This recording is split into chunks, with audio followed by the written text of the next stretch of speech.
Halo Halo guys, guys, selamat malam. Kembali lagi bersama kita di channel dua kepala satu otak. Oke, pada malam hari ini saya ditemani teman saya, Mariano, Mariano. Gimana kabarnya? puji Tuhan kabar baik ya guys. Oke. Nah, sebelumnya kami meminta maaf karena berapa bulan ya? Kurang lebih 2 bulan. 2 bulan ya? Ya. 2 bulan kita vakum, tidak membuat konten-konten seperti ini, berbagi pengalaman. Nah, pada episode kali ini kita akan berdiskusi, sharing pengalaman mengenai perencanaan karir, seperti itu ya. Ya. Nah, seperti yang kita ketahui bersama di video sebelumnya, barangkali sudah teman-teman tonton, bahwa Mas Mariano ini kuliah di Jogja. Ya. Dan sekarang semester berapa? Ya, semesternya itu ya semester tinggi lah. Persiapan skripsi gitu ya. Nah, berdasarkan latar belakang itu tadi, nah ini saya akan wawancarai. Sudah siap belum? Siap. Oke. Nah, pertanyaan yang pertama simpel. Ya. Uh, Kesannya kayak wawancara. Pengalaman di dunia perkuliahan yang paling berharga, terkesan Kesannya sampai detik ini. Oke. Kira-kira apa? Kalau berbicara soal pengalaman ini ada begitu banyak ya, dan ada banyak juga yang berkesannya.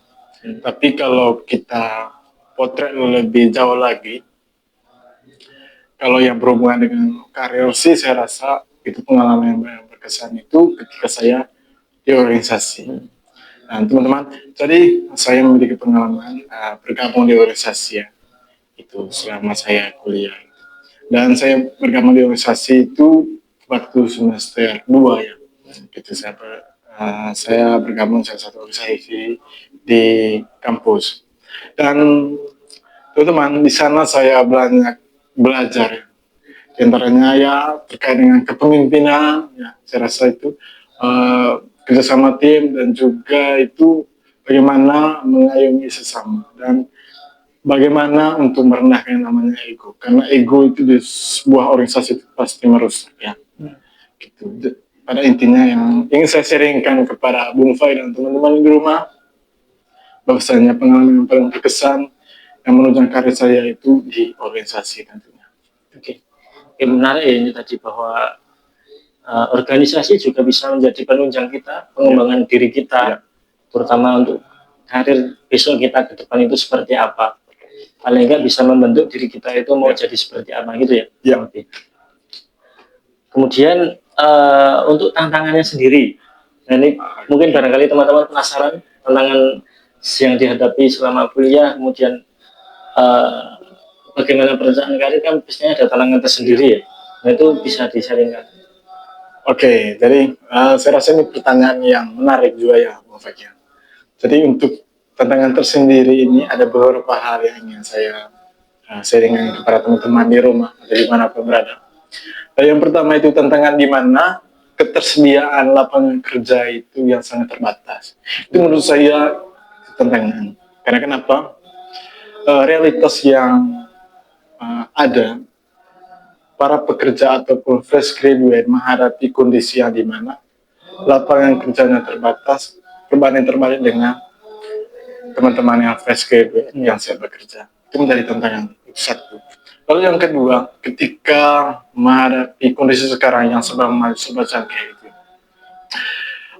tentunya menghadapi kondisi ini ada banyak kemajuan. Salah satunya teknologi ya. Yeah. Dan menyikapi hal itu, saya merasa ini menjadi tantangan karena banyak segmen ataupun sektor-sektor pekerjaan itu yang tergantikan. Maksudnya yang dulunya itu dikerjakan oleh manusia, sekarang itu dikerjakan oleh AI, kayak editor itu. Gitu. Itu kan dialihkan. Sehingga saya menurut ini menjadi tantangan tersendiri.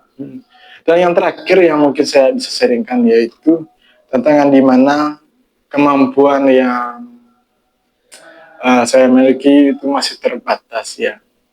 Itu. Tapi syukurnya saya memiliki kesempatan di mana saya bisa bergabung di organisasi ya teman-teman. Dan di sana saya belajar banyak hal terkait dengan kepemimpinan, kerja sama tim, dan juga saya memanfaatkan waktu liburan. Ya. Jadi waktu liburan itu saya manfaatkan dengan mengikuti pelatihan dan pengembangan skill. Sehingga itu merupakan hal-hal yang saya lakukan untuk menunjang ataupun mengisi portofolio saya nantinya. Oh, ternyata ya kalau dari saya lebih pengalaman ini, banyak pengalaman nih ternyata. Terima kasih. Terima kasih.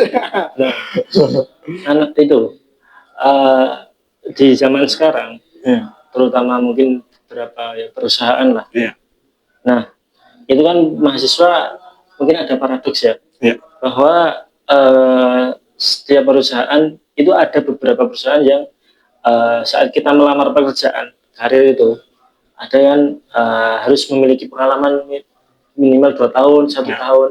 Nah, sedangkan kan kita juga baru fresh graduate. ya. Nah, itu bagaimana menyikapinya? Oke, kalau semisalnya seperti itu kondisinya, hal yang teman-teman bisa lakukan sebagai mahasiswa atau pelajar ya, teman-teman bisa bergabung di organisasi. Karena di sana teman-teman belajar banyak hal. Dan itu nanti juga bisa menjadi hal yang nantinya diisi di portofolio. Dan juga seperti yang saya sampaikan sebelumnya tadi, teman-teman itu bisa mengikuti pelatihan ataupun pengembangan skill. Itu saya seperti saya tadi melakukannya itu ketika liburan akhir semester. Jadi itu yang saya rasa bisa dilakukan oleh mahasiswa ya, gitu. Ketika menghadapi realitas yang dimana setiap institusi ataupun industri ataupun instansi ini memiliki kriteria dengan membuka lowongan kerja dengan minimal pekerjaan atau berpengalaman 2 tahun gitu. Saya rasa itu yang teman-teman bisa lakukan, dan nanti itu menjadi bahan pertimbangan saya rasa ya di instansi maupun perusahaan.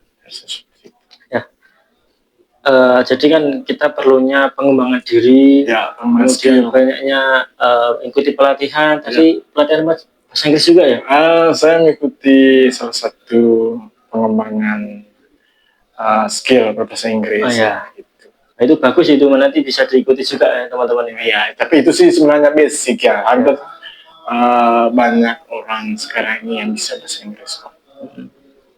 Nah, terakhir nih, bagaimana sih mungkin ada pesan-pesan untuk teman-teman untuk perencanaan karir yang dibangun dari awal kita masuk kuliah sampai nanti kita mendaftar mungkin ke perusahaan instansi gitu.